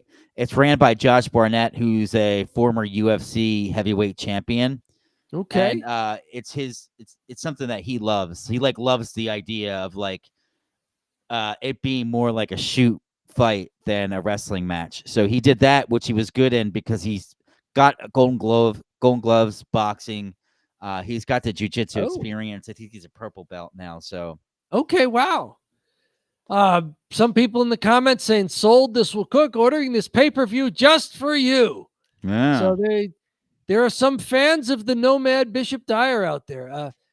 That's all I got. I wanted to end on a high note for somebody who took a lot of heat in WWE, but perhaps is getting himself into a title picture elsewhere. Yeah, no, it's cool to see. I'm the Nomad for him. Bishop Dyer. So it is unseasonably warm and getting warmer in the springtime here. It is always pathologically inexpensive. It is what, John? It is cheap heat. All right. We will go ahead and mosey on down to the Italian goodbye. Are there any comments we missed? Anything in the chat there? The Fixer, he's working overtime with us. Anybody else in the chat as well, along with the Fixer? More Fixer stuff. Excellent. was not happy when Liv Morgan eliminated Alexa Bliss. That might be setting up a WrestleMania match, or a Wyatt 6 versus Judgment Day faction on faction feud. I'll be right back, Dom. Sure. Answer somebody. Yeah, you can just answer. But Alexa Bliss will be joining Wyatt 6 soon. Yes, it could be setting up Alexa Bliss and Liv Morgan for a one-on-one, perhaps going into WrestleMania. And as you're saying, if Alexa Bliss is going to join the Wyatt 6, then this may be setting up faction on faction. So it may have there may be a reason behind it. Alexa Bliss, she's had a pretty decent return to WWE in the couple of months since she's been back, month and a half or so. I don't think she's being buried at all because she got pinned in Elimination Chamber. I think that's just setting up perhaps multiple angles and feuds down the line, both a one-on-one feud, perhaps even a tag team feud. If Nikki Cross is still in the Wyatt 6, she and Alexa Bliss versus Liv and Raquel, who now have the tag titles, and perhaps a mixed tag team match, faction on faction. So I think there's a lot of the story has legs, as we would have said in the old newspaper business, where I got my professional start there. So very good. Thank you, Fixer, for that. Big weekend here as the clocks move. Tell me in the chat, tell me in the comments, are you a fan of the clocks moving? Here in the U.S., the clocks are moving this weekend. Fixer, you have already told us that the clocks move in Great Britain at the end of March. It'll be March 30th for you guys. So, I don't know. Are you a fan of the clocks moving? If you are a fan of the clocks moving, which one is your favorite? When we make the middle of the day 1 p.m. or when we try to leave the middle of the day at noon? What do you like better? And you tell us why if you want in the chat, in the comments. I cannot read the comments yet until John gets back here. So forgive me for not responding right away if you are jumping into the comments at the moment. But hey, I'm not a big fan of moving the clocks. I think standard time is the way to go. I like standard time. Yes, I know it gets dark an hour later if you move the clocks. Yes, but it's also gets light an hour later in the morning. So I like noon to be the middle of the day, and I like midnight to be the middle of the night. I'm weird like that, you know. The days are getting longer no matter what you do with your clocks. No matter where you put noon and midnight, the days are getting longer this time of the year in the Northern Hemisphere. It's just going to happen. And they're going to get shorter in the fall in the Northern Hemisphere, no matter where you put noon and midnight. You know, the amount of solar radiation is not determined by arbitrary measurements that we humans like to place on things. Some things are beyond our control, as they should be. All right, what else is heading on here? I am unusually getting up early both days of this weekend, Saturday and Sunday. I had morning events each day. Saturday, I'll have another one tomorrow, Sunday. I can't wait for the weekend to be over so I can get some rest. Thankfully, it's getting warmer here in the UK too. I just saw that one, Fixer. Very good. I think when Alexa joins the Wyatt 6, we're going to see the darkest version of Alexa Bliss yet. More like the Fiend. She hasn't been showing it yet in her attire. She's still doing the colorful eyeshadow, the pink, the warmer colors that say babyface. She's still doing the outfits that kind of say a little bit of babyface. I think she's going to need a complete makeover if she really goes heel and dark with this. Then again, maybe the Wyatt 6, even though they're kind of dark, they get cheered. Yeah, what happened to the Wyatt 6? interesting faction, but there's not a lot of faction on faction stuff going on at the moment. Chad Gable and American Made, they don't have enough people really to take on the Wyatt Six, and they want to have Chad Gable do his own stuff. Judgment Day was kind of in disarray on purpose as they kind of broke up with Damian Priest and Rhea Ripley leaving. So I don't know if the reformed Judgment Day and Wyatt Six can have a good faction on faction feud. I think there's some legs with that. You know what's weird is has Uncle Howdy, has he even wrestled? I think he's gotten into the ring for some moves. I don't know if he's actually been in a match. I don't think it's been a singles match at all. I think it's all team stuff. Yeah, I was really looking forward to Uncle Howdy having a breakout. Yeah, like Bo Dallas. I mean, he can wrestle. Yeah, we didn't even see him in the Royal Rumble. You would have thought like he probably would have got a big pop if he came out, right? Right. Yes. Oh, missed chance. Yeah. Yeah, I mean, you had everybody else on that roster. Jesus, you had all these guys from these men's NXT guys I'd never heard of. Where's Uncle Howdy? Could have done that one. Very good. Yeah. So you've got the yellow pullover on now. What's This is what we call my only clean hoodie. Okay. It's from my old company, Transporian. All right. It says #Trucker Heroes. This is back in the pandemic. This is how old this hoodie is. I think I might have worn it. This might be the second time I've ever worn it. Okay. I'm looking for the sports jacket and I couldn't find it here. I'm rearranging my room. I need to build what is like a I basically need to build this thing where I essentially will put all my clothes. It's not a closet, but it's like this structure that holds all of your clothes. A wardrobe, sort of like the green room there. Yeah, sure. Very good. So I moved into this house 2+ years ago, and I'll be honest with you, I have not had a good system of where to put my clothes and how to like when they get washed and how they get washed and all that. So I finally was like, listen, I need to just get this thing so I have a system. I need a system. You moved into that house shortly before the launch of Don't Bury the Lead live streams. Yeah, I've been so busy with Don't Bury the Lead, I hadn't even thought, oh, what do I do with my clothes? It's pretty embarrassing right now. I have these like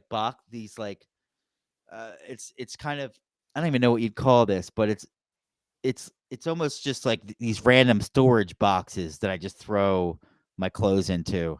Are they like stackable crates? No, they're not crates. It's like this structure, but it's got like 6 openings of holes, and I put my clothes in those holes. Oh, different cubby holes and stuff. Cubby holes. Yeah, they're cubby holes. Do you separate the clothes by color or by function? They're by what's in my hand, and then I put them in. There you go. Okay. No, usually I'll just do like shirt and then pants for others. And then I do have a drawer for like socks and underwear, but I need something better because they come all wrinkled all the time because I'm just jamming them in there. And it's hard to sift through. You're like, oh, I really want to watch. Where's my Eagles shirt? And like, oh, it's in one of these cubby holes. I got to like pull them all out. So it'll be like a closet then, which is the way I like to have my clothes. Tell us in the chat. Tell us in the comments if you're watching on the archive. What are your wardrobe habits? Do they resemble John's? It's chaos and anarchy. The Wyatt Six are leaderless until Alexa Bliss joins. What's been up with the Uncle Howdy then? I do not watch Raw. I see occasionally highlights, although I'm watching even less of those because the highlight clips on YouTube have gotten worse since the Netflix move. They're showing fewer and fewer match finishes. Oh. And more just, the kind of things that you would go to the bathroom during. Motor City Machine Gun. The 5 double teams of doom. I'm going to start calling it. I got to go run to the Motor City Machine Gun. No, she's, It's funny. I was talking to my buddy who I went with last night, and he said, "Oh, I like Motor City Machine Gun. You don't like them?" I was like, "No, they haven't been really that good." He's like, "I like them in TNA. Maybe they're just not working out here." I was like, I think it's mostly that I see them every SmackDown, And they do the same stuff. and do the same thing over and over. Yeah, and they wrestle the same team over and over. That too. Yeah. Alexa Bliss will be the leader of the Wyatt Six. Is she going to supplant Uncle Howdy? Is this like when the Judgment Day kicked Edge out?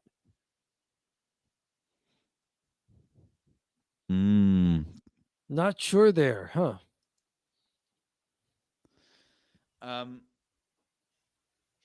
Yeah. So, Dom, we are up to 1,084 subscribers. Excellent. Help us climb the next mountain out there. Do we have 1,100 in our future? 1,200, 1,500, 2,000. Thank you to everybody who's helped us get this far so far. Let's climb the next mountain. Subscribe over at Don't Bury the Lead, a wrestling channel on YouTube. Like the videos that you like. Comment when you have something to say. We do read them all. You may even get a reply from the Don't Bury the Lead account there. And of course, premium join option if you want to have a little extra. Yeah, the video, if you want to go see LA Knight, exclusive footage because SmackDown was off air. I took a video of LA Knight shooting a promo. That's up to over 100, and the click-through rate's awesome. So once YouTube figures it out, it'll start pushing it. I'm hoping that does something. Very good. Very good. Hey, Don't Bury the Lead fans. Don't wait for the algorithms to push it.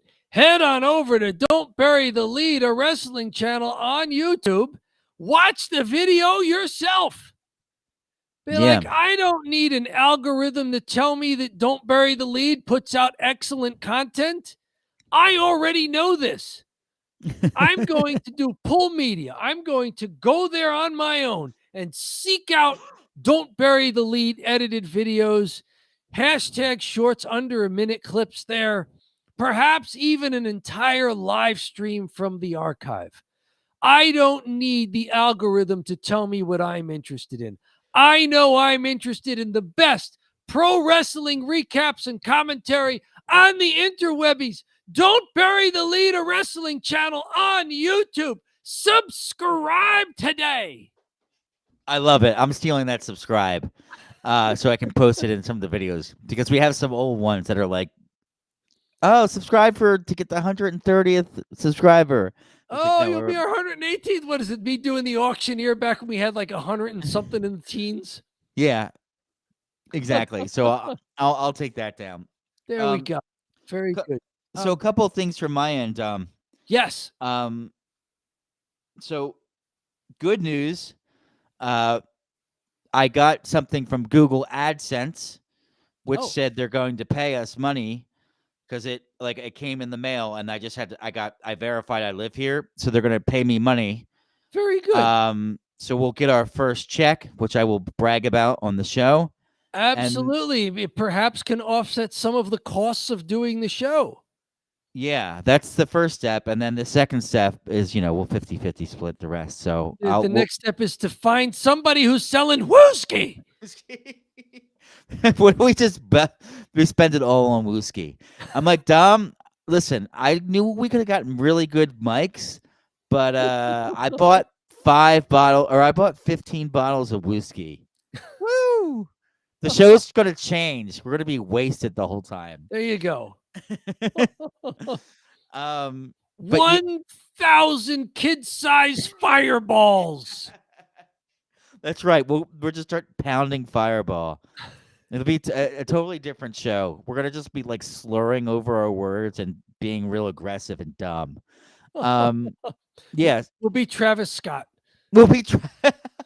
Oh, I love it. We'll be Travis Scott. Man, how do you not end there? We could end the show right there. We should. They're doing something funky with the clocks, and I've already told people that I booked myself with 2 early things this weekend. Saturday and Sunday. I can't wait for the weekend to be over so that I can get some rest.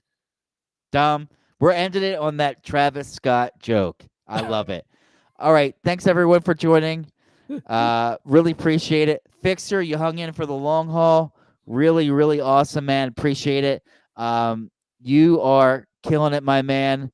And we appreciate you jumping on with us. Dom, thanks so much for joining as always. Really appreciate it. And have a great rest of your